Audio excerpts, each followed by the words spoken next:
लय कलाकार आहे ती. आधी त्यांचा काटा काढा, आता शिंदेचा आणि अजितदादाचा लावलाय. बलाढल्या मुसलमान दलित मराठी एक झाली की सगळ्याचं धुराळच वाजवतो. म्हणूनच मी दलित मुस्लिमांना मराठ्यांना सांगत असतो, एकदा याला पायाखाली चेंगरा. बहुतेक 29ला चेंगरीन, 2029ला. काय सांगाल त्या ठिकाणी पाहिलं तर आगमन झालेलं आहे गावामध्ये, गावकऱ्यांच्या वतीनं आपलं खूप मोठं स्वागत करण्यात आलं जेसाईबद्दल. काय सांगाल संदेश? समाजाचं प्रेम आहे. मी जे इमानदारीनं करतो, प्रामाणिकपणानं समाजासाठी लढतो. समाजाला माहिती आहे मला किती वेदना आहे.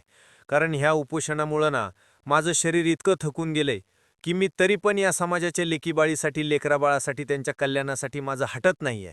मी समाजाला सांगताना पण सांगितलेलं आहे, कधी काळी माझ्याकडून समजा सप्ताहासाठी, लग्नासाठी येणं झालं नाही तर रुसत जाऊ नका, नाराज होत जाऊ नका. कारण मी समाजासाठी लढत राहणार आहे कायमस्वरूपी. मी बसल्या जागेवरून तुमच्या लेकराचं कल्याण करीन.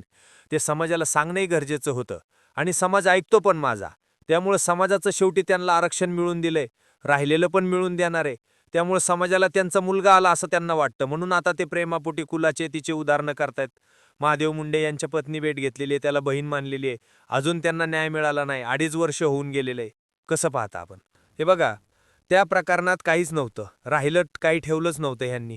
किमान आता त्याचा उलगडा व्हायला लागलाय आणि पुढच्या टप्प्यात सुद्धा त्याचे आणखीन तुम्हाला सगळं ऐकायला हे खूप मोठा उलगडा त्या प्रकरणाचा होणार आहे.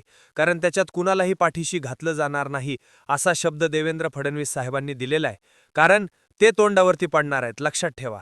ही सोपी गोष्ट नाहीये.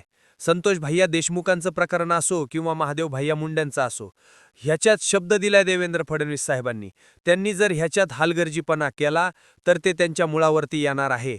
त्यामुळे ते कधी ह्याच्यात हलगर्जीपणा करणार नाहीत. जर केला तर आम्ही आहेत ना पुढं. म्हणजे तुमच्या आता भेट घेतलेली काय, तुमचा संवाद झालेला आहे?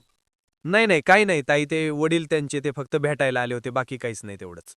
वरळी तालुक्यामध्ये कोणी विहिरीप्रमाणे मात्र वाट तेच आता मी बावनकुळे साहेबाला सुद्धा ते बोलतो, लगेच उपसमितीला सुद्धा सांगतो. मला वाटतं 19 तारखेला